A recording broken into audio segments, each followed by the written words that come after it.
Trump ప్రభుత్వం ఇరాన్కు 15 సూత్రాల కాల్పుల విరమణ ప్రణాళికను ప్రతిపాదించిందని, అయితే ఆ ప్రణాళిక రూపురేఖల గురించి బహిరంగంగా మాట్లాడే అధికారం లేదని పేరు తెలపడానికి ఇష్టపడిన వ్యక్తి తెలిపారు.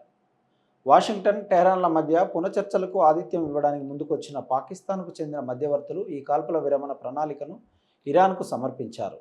ఈ ప్రాంతంలో ఇప్పటికే ఉన్న సుమారు 50,000 మంది సైనికులకు అదనంగా 82వ ఎయిర్బోర్న్ డివిజన్ నుండి కనీసం 1000 మంది అదనపు సైనికులను పిలిపించడానికి అమెరికా సైన్యం సిద్ధమవుతున్న తరుణంలో ఈ ప్రతిపాదన వచ్చింది. ఈ 15 సూత్రాల ప్రణాళికను ఇరాన్ అధికారులకు అందజేసినట్లు అంతకుముందు న్యూయార్క్ టైమ్స్ నివేదించింది.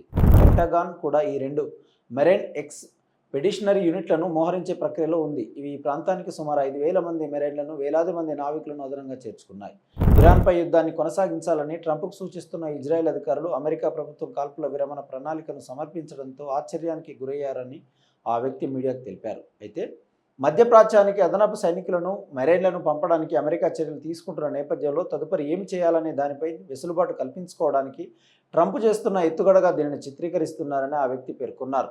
అయితే దీనిపై వైట్ హౌస్ స్పందించలేదు. మరోవంక హిజ్బుల్లాపై ఉద్రిక్తతలు పెరుగుతున్న నేపథ్యంలో ఇరాన్ రాయబారిని లెబనాన్ బహిష్కరించింది. లెబనాన్ విదేశాంగ మంత్రిత్వ శాఖ బీరూట్లోని ఇరాన్ రాయబారిని ఈ వారం చివరిలోగా దేశం విడిచి వెళ్లాలని ఆదేశించింది. కాగా ఈ నిర్ణయం ఇరు దేశాల మధ్య క్షీణిస్తున్న సంబంధాలకు స్పష్టమైనటువంటి సంకేతం. ఇది టెహరాన్, దాని మిత్రపక్షమైన మిలిటెంట్ హిజ్బుల్లా గ్రూప్ పాత్రపై లెబనాన్లో ఉద్రిక్తతలను పెంచుతుంది. మార్చి 2న ఇజ్రాయెల్, హిజ్బుల్లా మధ్య ఇటీవల యుద్ధం చెలరేగిన తర్వాత ఇరాన్కు వ్యతిరేకంగా లెబనాన్ ప్రభుత్వం తీసుకున్న ఆ చర్యలలో ఇది తాజాది. ఆ యుద్ధంలో ఇరాన్ దేశవ్యాప్తంగా ఇజ్రాయెల్ సైన్యం జరిపిన దాడులలో ఇరాన్ రెవల్యూషనరీ గార్డుకు చెందిన పలువురు సభ్యులు మరణించారు. ఇరాన్పై ఇజ్రాయెల్, అమెరికా తమ దాడులను ప్రారంభించిన 2 రోజుల తర్వాత హిజ్బుల్లా ఇజ్రాయెల్ పైకి రాకెట్లను ప్రయోగించి ఈ తాజా యుద్ధానికి కారణమైంది. ఈ దాడులలో సుప్రీం లీడర్ అలీ ఖమేనీతో సహా ఇరాన్ ఉన్నతాధికారులు మరణించారు. ప్రపంచవ్యాప్తంగా అత్యంత ముఖ్యమైన షియా ముస్లిం మత పెద్దలలో ఒకరైన ఖమేనీ హత్యకు ప్రతీకారం తీర్చుకోవడమే తాము ఇజ్రాయెల్పై దాడి చేయడానికి గల కారణాలు ఒకటని హిజ్బుల్లా పేర్కొంది. కాగా ఈ వారాంతంలో లెబనాన్ ప్రధానమంత్రి నవాబ్ సలాం మాట్లాడుతూ లెబనాన్లో హిజ్బుల్లా కార్యకలాపాలను ఇరాన్ రెవల్యూషనరీ గార్డు నడిపిస్తుందని, ఇజ్రాయెల్ వైపు క్షిపణులను ప్రయోగించడం ఆ చిన్న దేశాన్ని ఒక పెద్ద ఘర్షణలోకి నెట్టిందని, అందులో లెబనీస్ ప్రభుత్వం పాల్గొనడానికి సుముఖంగా లేదని అన్నారు. ఖమేనీ హత్యకు ప్రతీకారం తీర్చుకోవడం లెబానియన్ల కర్తవ్యం కాదని సలాం అన్నారు. ఈ నెల ప్రారంభంలో లెబనాన్ నుండి మధ్యధర ద్వీపమైన సైప్రస్ వైపు డ్రోన్లను ప్రయోగించడం వెనుక కూడా ఐఆర్జీ ఉందని సలాం చెప్పారు. మార్చి 2న హిజ్బుల్లా రాకెట్లను ప్రయోగించి లెబనాన్లో ఇప్పటి వరకు 1000 మందికి పైగా చంపి దాదాపు 3,000 మందిని గాయపరిచింది. ఆ తర్వాత ఇరాన్ మద్దతున్న ఈ బృందం అన్ని సైనిక కార్యకలాపాలను సలాం ప్రభుత్వం చట్టవిరుద్ధమని ప్రకటించింది.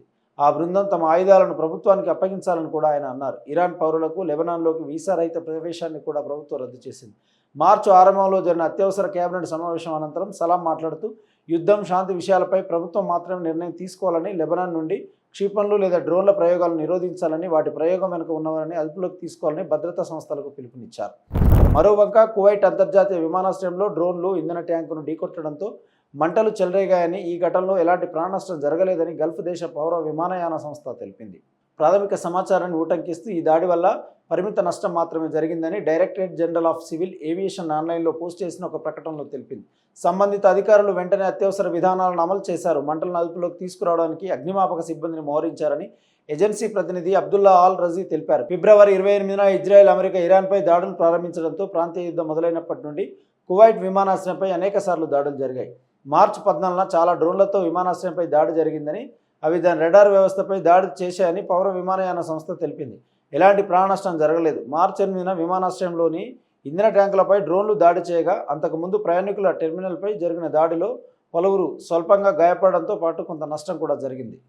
పశ్చిమాసియా ఉద్రిక్తతల నేపథ్యంలో పెట్రోల్, డీజిల్ దొరకట్లేదనే పుకార్లతో హైదరాబాద్లోని పలు పెట్రోల్ పంపుల వద్ద భారీ రద్దీ నెలకొంది. పొడవైన క్యూలలో వాహనదారులు పెట్రోల్ కోసం వేచి చూస్తున్నారు.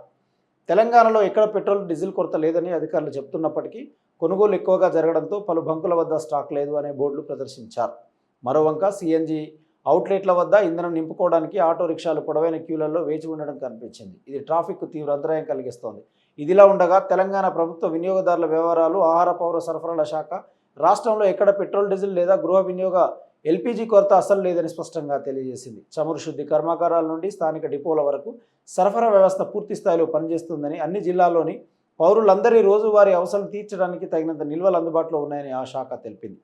తప్పుడు పుకార్ల కారణంగా కొన్ని రిటైల్ పెట్రోల్ అవుట్లెట్ల వద్ద పొడవైన క్యూలు, నో స్టాక్ బోర్డులు కనిపిస్తున్నాయి. అకస్మాత్తుగా అనవసరంగా భయాందోళనకు గురై అవసరానికి మించి కొనుగోలు చేయడం వల్లనే ఇలాంటి సంఘటనలు సంభవిస్తున్నాయి. డిపోలలో తగినంత ఇంధనం అందుబాటులో ఉన్నప్పటికీ పౌరులు అనవసరంగా తమ ట్యాంకులను పూర్తిగా నింపుకోవడానికి ఎగబడడంతో అది ఒక కృత్రిమ కొరతకు దారితీసింది. నిన్న పెట్రోల్ పంపుల వద్ద భారీ రద్దీ నెలకొన్న నేపథ్యంలో హైదరాబాద్లో ఇంధనం లేదా ఎల్పీజీ సిలిండర్ల కొరత లేదని హైదరాబాద్ పోలీస్ కమిషనర్ వి సజ్జనర్ పేర్కొన్నారు. తగినంత నిల్వలు అందుబాటులో ఉన్నాయని, నగరం అంతటా సరఫరా సజావుగా సాగుతుందని ఆయన ఎక్స్లో పోస్టు చేశారు.